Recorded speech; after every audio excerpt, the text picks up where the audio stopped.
Le Real Madrid et le FC Barcelone éliminés de la Coupe du Roi. On va pas trop s'attarder sur le Real, même si là aussi c'est un événement, mais on va plus se concentrer sur nous, le Barça. Aujourd'hui, je suis frustré. Frustré, pas frustré de l'élimination, loin de là. Frustré parce que j'ai vu, ce que j'ai lu après le match, la culture de l'instant, les résultats d'Istas, ces personnes-là qui ont critiqué Quique Sétienne, qui lui ont tenu responsable de cette élimination, c'est plus cela qui m'a marqué. On parlera du match un peu plus tard, mais pour l'instant, j'aimerais juste, pour ces personnes-là qui critiquent Quique Sétienne, juste d'où est-ce qu'on vient? On était où il y a encore quelques semaines? On a joué dans ce même stade en été dernier face à l'Athletic Bilbao. Pouvez-vous me rappeler c'était quoi la performance qu'on avait sortie? On avait perdu sur le même score de 1-0, mais on s'était fait bouffer dans l'engagement en termes d'occasion, en termes d'envie. On n'avait pas du tout existé comparé à ce soir. Ce jour-là, en Liga, à part l'occasion de Rafinha, un tir de loin inespéré qui s'échoue sur la barre transversale ou l'équerre, je ne me rappelle plus. Est-ce que vous vous rappelez, vous, de notre occasion de ce match? Moi, je n'en ai aucun souvenir. Ce soir, c'était différent. Le Barça a eu énormément d'occasions. Le Barça s'est battu. J'ai vu des joueurs qui avaient envie de marquer des buts. Et ces occasions ratées, il me semble que c'est pas Sétienne qui les rate. Sétienne, on peut le critiquer sur le choix des joueurs, mais jamais le tenir responsable de cette élimination. On affronte une équipe surmotivée dans le stade le plus difficile d'Espagne après le Camp Nou. Et là, on se permet de critiquer ce qu'on a vu sur le terrain.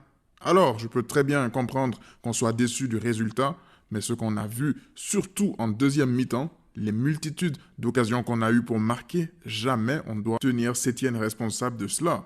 Moi, j'arrive pas à comprendre. J'ai l'impression qu'on sort d'un cauchemar et qu'il y a des personnes qui auraient aimé retrouver Valverde et retrouver les purges qu'on avait dans le passé avec l'argument selon lequel, avec Valverde, au moins, on gagnait. On gagnait quoi? On gagnait des Ligas parce que le Real n'arrivait pas à suivre après la trêve hivernale. On gagnait des Ligas parce que l'Atlético était complètement largué. On produisait un jeu dégueulasse en Liga ces 2 dernières années. On se faisait exploser en Ligue des Champions. Tout ça parce qu'on avait l'impression qu'on était fort, parce que le Real et l'Atlético étaient super faibles. Et pour vous, c'est ça gagner? Sétienne est arrivé il y a 2 semaines et dans ce match, on a été largement au-dessus de Bilbao. Ils ont eu, certes, des périodes où ils ont été au-dessus, mais je vous rappelle qu'on joue dans leur stade, qui a toujours été un stade difficile. Même sous Pep Guardiola, on avait du mal dans ce stade. On arrive à se créer une multitude d'occasions. Nos attaquants n'ont pas le droit de rater ça. Lorsque je parle d'occasion, je ne parle pas de situation comme sous Valverde, je parle d'occasions franches, des face-à-face ratés par Messi, par Griezmann, et même Ansu Fati. Pour Fati, on peut le dédouaner en se disant qu'il est un peu jeune et qu'il n'a pas encore la lucidité pour terminer de telles occasions.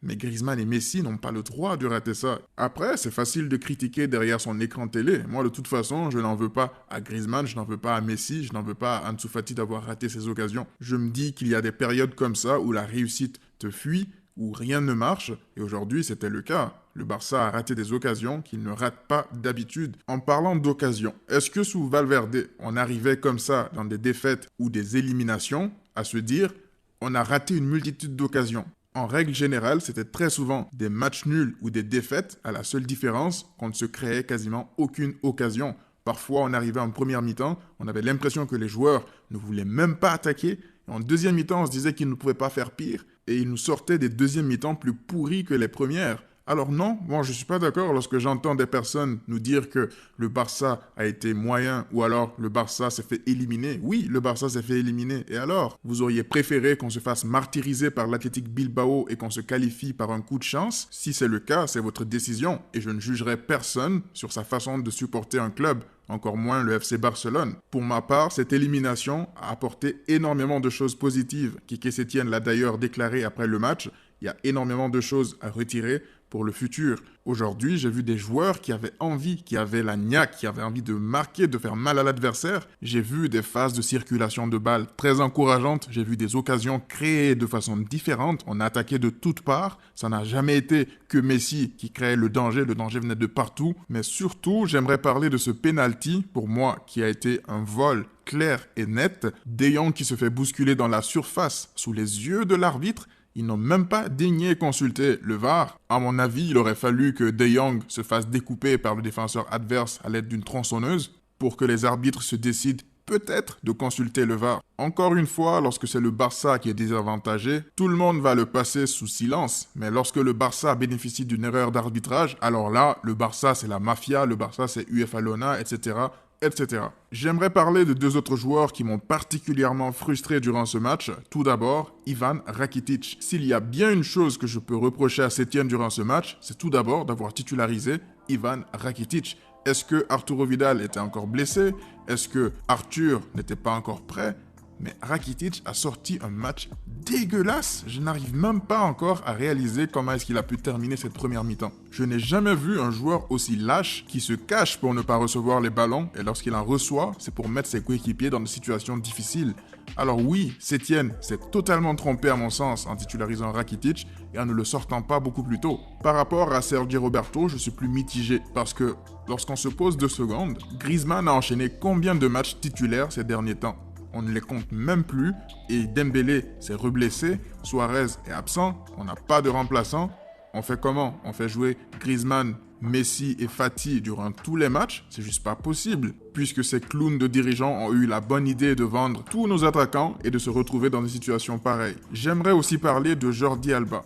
Est-ce qu'il y a un joueur sur cette terre qui a les capacités, les qualités d'un Jordi Alba avec un QI aussi négatif? Ce QI négatif se répercute déjà sur le terrain parce que le nombre de fois où Jordi Alba choisit toujours la pire solution de centre lorsqu'il arrive libéré sur le côté gauche, il est tout le temps obnubilé par trouver Messi et lorsque Messi n'est pas là, c'est comme s'il ne sait plus jouer au foot. Alors là, il balance des centres n'importe comment et on se retrouve à gâcher des situations qui auraient pu aboutir sur de vraies occasions. Là encore, ça va. Où est-ce que Jordi Alba m'énerve le plus? C'est lorsqu'il prend des cartons jaunes stupides parce qu'il a envie de faire le show ou de montrer que lui, c'est un caïd, un dur, alors qu'en réalité, c'est un fragile. Il se permet de crier, de pousser des gens, de dégager des ballons en touche et de montrer sa frustration, alors qu'on sait tous qu'à Anfield, par exemple, à la mi-temps, il était en pleurs, alors qu'on était encore qualifié. Ça sert à quoi? Il prend un carton jaune et se retrouve après tout le match sous le coup d'un deuxième carton jaune et d'être exclu. Donc Jordi Alba, c'est vraiment une attitude qui m'énerve à chaque fois que je le vois comme ça. Et pour mettre la cerise sur le gâteau, ce Mongol n'a rien trouvé d'autre que de remettre de l'huile sur le feu sur la situation actuelle du club. Voici ce qu'il a déclaré en après-match. Avait-on réellement besoin de ça? On se déplace au Benito Villamarín pour affronter le Betis Séville. On a besoin de calme et de se concentrer. Lui, il sort pour remettre de l'huile sur le feu. D'ailleurs, si quelqu'un devrait se remettre en question dans cet effectif, il ferait partie des premières personnes visées. Combien de fois est-ce que Alba a sorti des prestations indignes? À chaque fois, c'est toujours insuffisant. Lorsqu'il est pressé, lorsqu'il y a de la tension, il balance tout le temps des ballons compliqués, il remet en jeu l'adversaire et on se retrouve dans des situations ultra difficiles. Je me rappelle encore à Anfield, c'est lui qui sonne la remontada, c'est lui qui offre le premier but à Liverpool. Contre l'Atlético Madrid en 2016 en Ligue des Champions, pareil, c'est lui qui offre les buts à l'Atlético Madrid avec ses dégagements foireux. Donc si je peux suggérer quelque chose à Jordi Alba en ce moment, surtout en ce moment, qu'il fasse vraiment profil bas. Pour retirer une autre chose de positif de ce match, de cette élimination, on va dire, en fonction de la quantité de joueurs qu'on a aujourd'hui dans notre effectif, ce n'est pas si négatif de se faire éliminer de la Copa. Je m'explique. Je ne dis pas que se faire éliminer, c'est bien. Ce n'est jamais bien de se faire éliminer d'une compétition. Mais si on compare par rapport aux 3 compétitions majeures dans lesquelles on joue, la Copa est la compétition la moins importante. Et vous pensiez qu'on aurait figuré sur 3 tableaux simultanément en ayant un effectif de 14 à 15 joueurs? Piqué vient de se blesser, je vous le rappelle. C'est juste impossible. Soyons logiques, soyons réalistes. Avec tous les blessés qu'on a, plus les joueurs qu'on a laissés partir, s'il y avait une compétition qu'on aurait dû laisser partir au détriment de la Ligue des Champions et de la Liga, c'était bien la Copa. Supposons qu'on se soit qualifié.